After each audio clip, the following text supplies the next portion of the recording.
Assalamualaikum warahmatullahi wabarakatuh.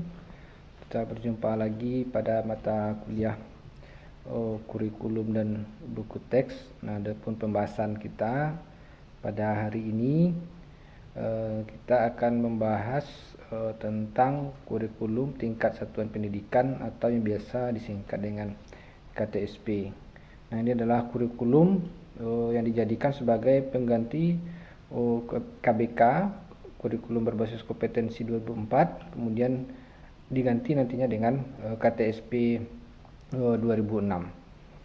Nah, adapun pembahasan kita pada hari ini ada beberapa cakupan materi yang harus kita bahas. Nanti akan saya jelaskan satu persatu.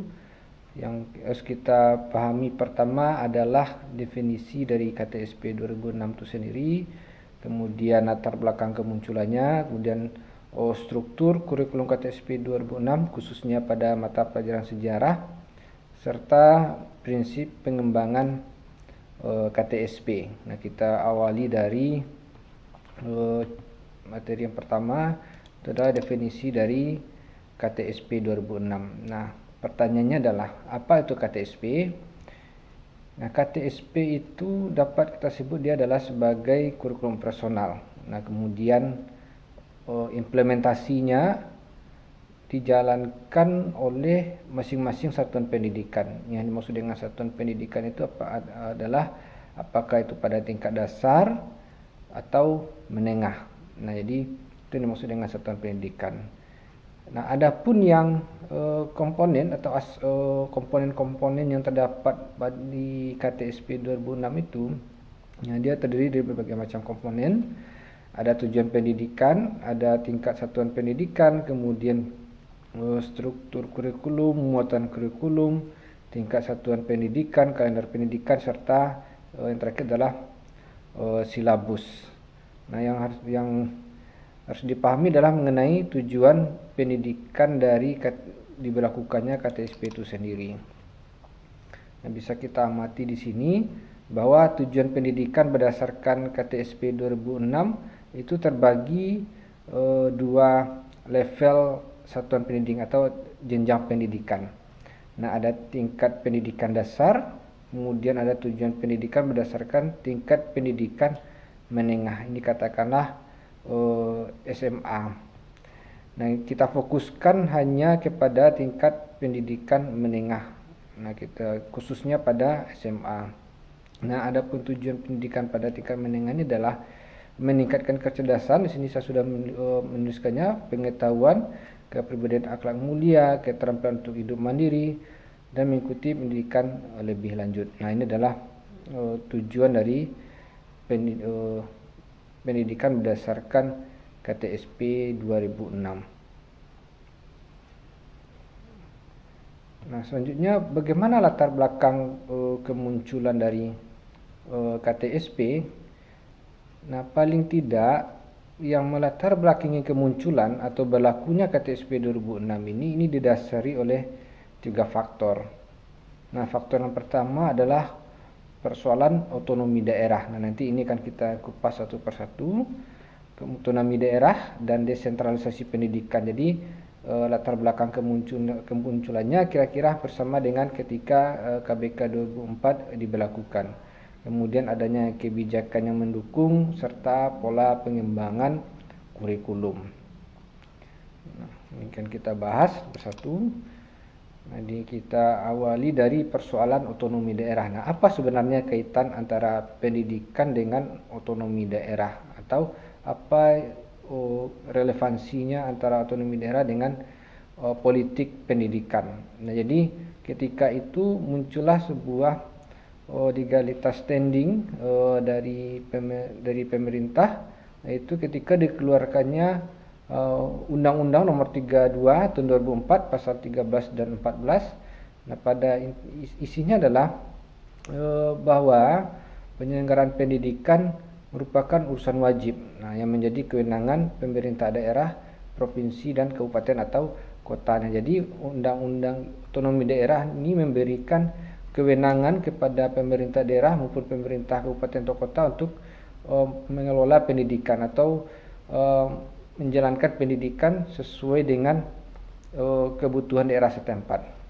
Nah, kemudian ada lagi Undang-Undang Nomor 20 Tahun 2003 Pasal 36 yang itu dijelaskan bahwa kurikulum pada semua jenjang dan jenis pendidikan dikembangkan dengan prinsip diversifikasi sesuai dengan satuan pendidikan daerah dan peserta didik di daerah tersebut. Nah, jadi itulah relevansi antara otonomi daerah dengan persoalan pendidikan. Jadi kalau kita bicara tentang otonomi daerah, tidak selalu berkaitan dengan politik atau politik daerah setempat, pembagian wewenang kekuasaan, tetapi juga berkaitan dengan politik pendidikan di mana daerah juga diberikan kewenangan untuk mengelola pendidikan sesuai dengan karakteristik daerah setempat.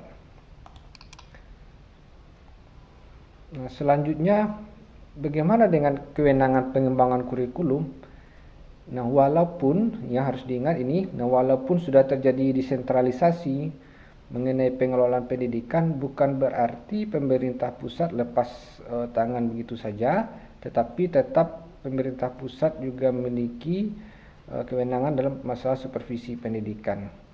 Nah, di sini ada tiga pembagian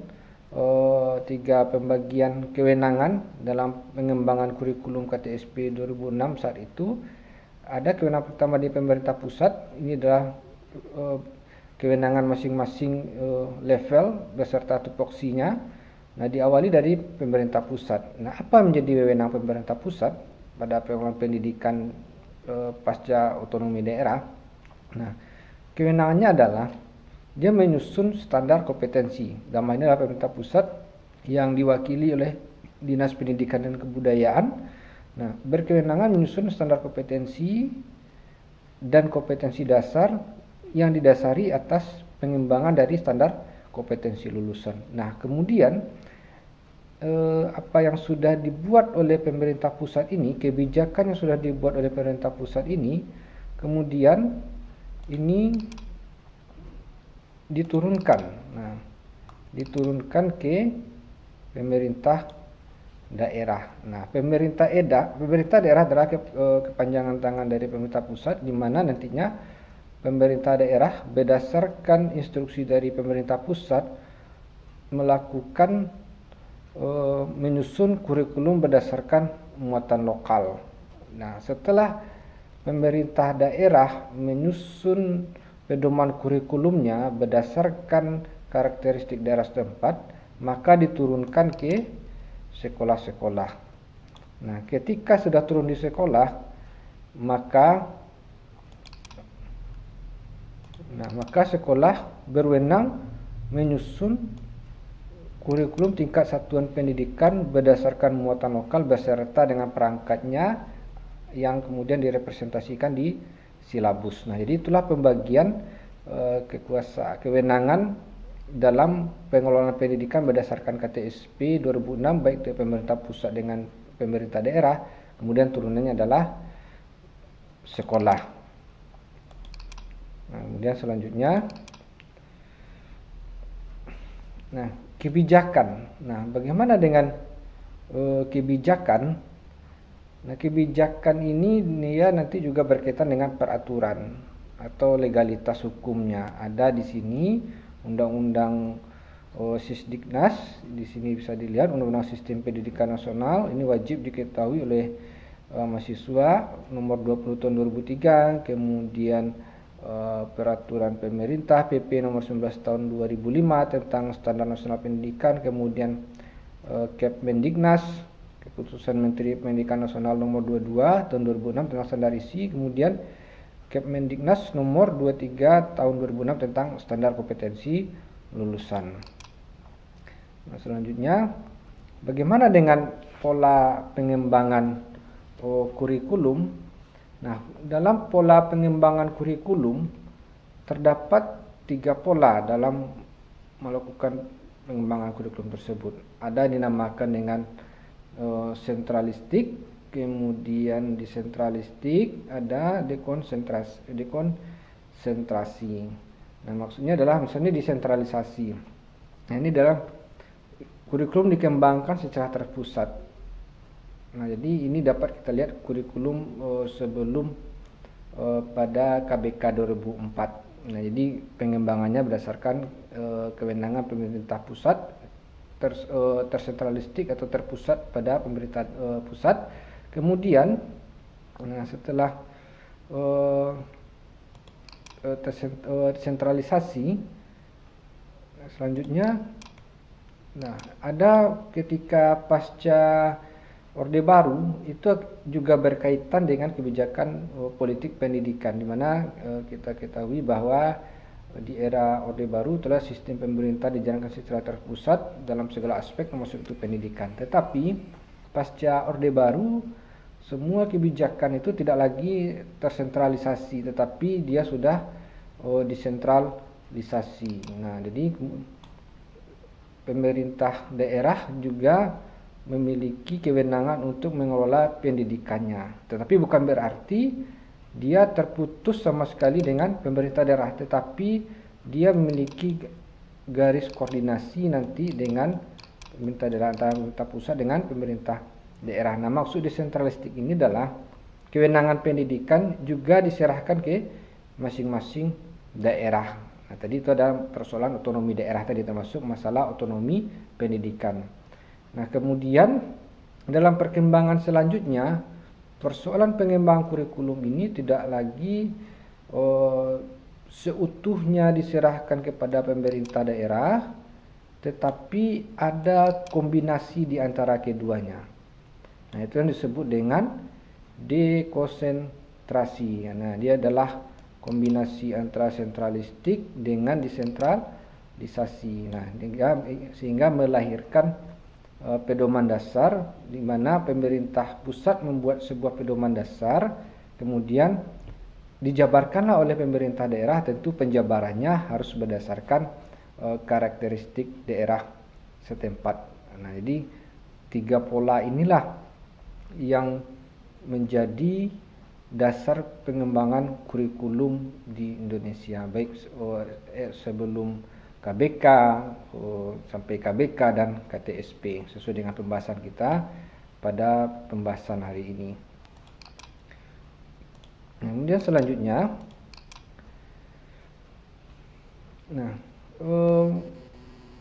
pada KTSP, yang harus kita khususkan ini adalah bagaimana ruang lingkup pada materi sejarah di KTSP 2006.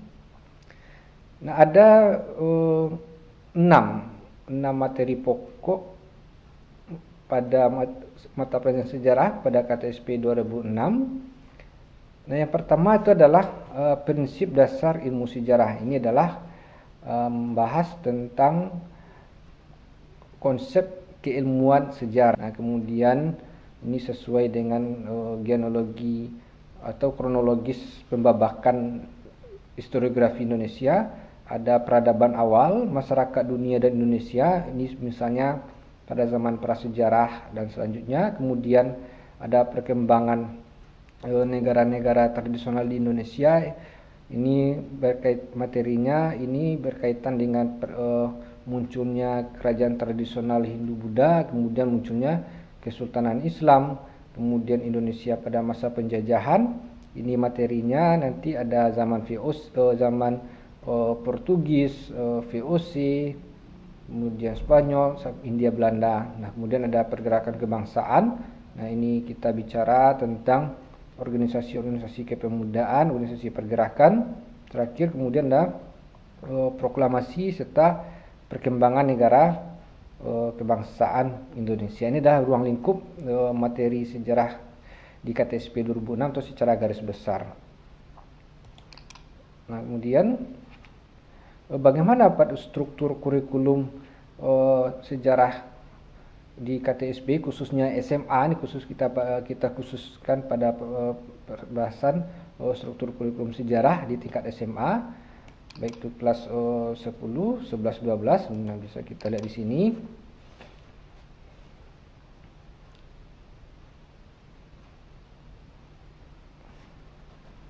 Nah, bisa lihat di sini, ini adalah ruang lingkup sudah kita bahas tadi, ruang lingkup materi sejarah secara garis besar ini baik kelas 10, 11, 12 ini adalah ruang lingkup materinya. Nah, bagaimana dengan struktur kurikulum atau struktur KI dan KD-nya? Misalnya untuk kelas 10 pada semester 1, nah, standar kompetensinya adalah ini tentang keilmuan sejarah. Jadi keilmuan sejarah itu dipelajari di kelas 1, ini adalah kompetensi dasarnya. Di sini membahas tentang ruang lingkup ilmu sejarah, kemudian tradisi sejarah serta praaksara, kemudian menggunakan prinsip dasar dan penelitian sejarah. Nah, kemudian di kelas 10 di semester 2, nah ini bicara tentang peradaban Indonesia dan dunia. Adapun kompetensi dasarnya di sini ada pembahasan tentang kehidupan awal masyarakat Indonesia, kemudian peradaban awal masyarakat di dunia, kemudian yang berpengaruh terhadap peradaban Indonesia, kemudian ada membahas materi tentang asal-usul serta pola persebaran manusia di Kepulauan Indonesia. Nah, selanjutnya di program IPS, nah jadi dalam KTSP 2006 terbagi dia nanti kelas 1 tidak ada penjurusan, nanti di kelas 12 ada penjurusan. Dan begitu pun pada materi sejarahnya. Untuk program IPS misalnya pada kelas 11 semester 1, nah standar kompetensinya di sini bicara tentang munculnya negara-negara tradisional. Nah, biasanya ini bicara materi tentang Hindu, Buddha dan Islam. Nah, di KD awal, KD 1.1, 1.2 itu bicara tentang kerajaan Hindu Buddha.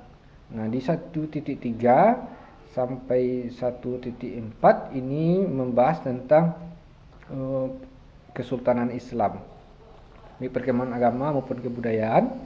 Nah, barulah di KD 1.5 di sini menganalisis pola interaksi atau asimilasi katakan antara Hindu, Buddha dan Islam di Indonesia. Nah, itu untuk kelas 11 pada semester 1. Nah, kemudian masih di program IPS untuk kelas 11 di semester 2 dapat dilihat di sini materinya atau standar kompetensinya. Nah, kita lihat ada bahas tentang masuknya pengaruh barat sampai dengan pendudukan Jepang. Nah, materi yang dibahas di sini adalah bagaimana pengaruh sosial ekonomi dan budaya terhadap masyarakat Indonesia pada masa kolonial. Nah, sampai di sini bagaimana kehidupan manusia pada zaman pendudukan Jepang. Nah, kemudian standar kompetensinya yang ketiga ini tentang sejarah dunia serta imbasnya terhadap sejarah Indonesia dari abad ke-18 sampai abad ke-20. Di sini ada membahas tentang sejarah dunia. Ya, ada sejarah dunia di sini. Nah, ada revolusi Prancis, Amerika, Rusia serta pengaruh terhadap Indonesia. Nah, bisa diamati di sini karena kemudian untuk kelas 12 program IPS di semester 1. Nah, ini lebih kontemporer, ini masuk pada sejarah kontemporer, struktur kurikulumnya atau susunan mata pelajarannya atau materi. Nah, di standar kompetensinya di sini ada proklamasi hingga lahirnya Orde Baru. Nah, Orde Baru proklamasi ini di masuk era demokrasi terpimpin tahun 55 itu sudah kita kategorikan sebagai sejarah kontemporer sampai Orde Baru dan seterusnya. Nah, ini membahas tentang peristiwa Rengas Dengklok, kemudian mempertahankan kemerdekaan Indonesia, di awal kemerdekaan, persoalan pemberontakan PKI Madiun, PRRI dan lain semacamnya. Kemudian baru masuk pada Orde Baru. Nah, kemudian ini masih sejarah kontemporer ini kita sebut. Nah, ini tentang sejarah munculnya rezim Orde Baru, perkembangan sosial politiknya. Nah, di semester kedua masih di kelas 12. Nah, ini bicara tentang masalah sejarah perang. Nah, ini tetap sejarah dunia dan sejarah Indonesia. Nah, itu untuk kelas 12. Nah, untuk program ilmu pengetahuan alam atau IPA pada kelas 11 semester 1. Nah, ini kalau kita perhatikan standar kompetensinya ini adalah ini cukup padat. Kalau kita perhatikan di sini KD-nya Ini tentang Hindu, Buddha dan Islam di Indonesia dibahas pada 1 KD. Jadi kalau kita lihat di program IPA, nah ini dipadatkan 1 KD ini terbagi di atas 2 pembahasan, ada masalah Hindu, Buddha dan Islam. Nah kalau kita bandingkan dengan IPS tadi, dia terpisah KD antara Hindu, Buddha dan Islam. Kalau di IPA dia tergabung menjadi 1 KD. Nah, tergabung jadi 1 KD karena dipadatkan.